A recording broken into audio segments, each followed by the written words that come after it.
NT Ramarao గారితో కృష్ణరాజు గారికి ఎంతో అనుబంధం ఉంది.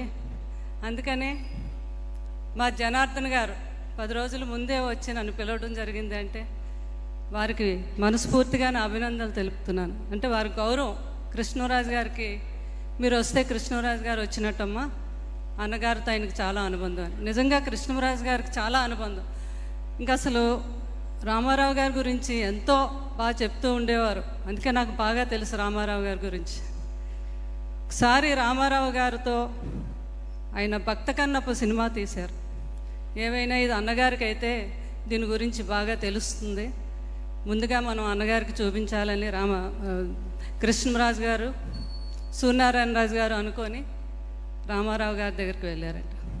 ఇలా మీరు ఎలాగైనా మీకు ముందు చూపించాలనుకుంటున్నాము అంటే, తప్పకుండా బ్రదర్, మీరు అన్నీ రెడీ చేసుకోండి, నేను వస్తున్నాను అన్నారంట.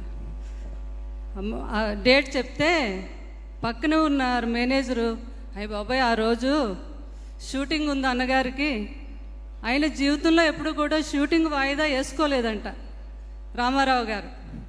వారు చెప్పారంట, సార్ ఆ రోజు మీకు షూటింగ్ ఉంది, ఎలాగ సార్, అది భానుమతి గారితో కాంబినేషను, చాలా కష్టం అని. మీరు ఏం చేస్తారో నాకు తెలియదు బ్రదర్. ఆ బ్రదర్స్ ఇద్దరు చూసారా, వారు పిలిచే విధానం, వారి కళ్ళల్లో నేను రావాలనే ఆప్యాయత, నేను వెళ్తున్నాను, మీరేం చేస్తారో చేయండి అని చెప్పి ఆ రోజు వారు సినిమాకి వెళ్ళటం, అది చూడటం.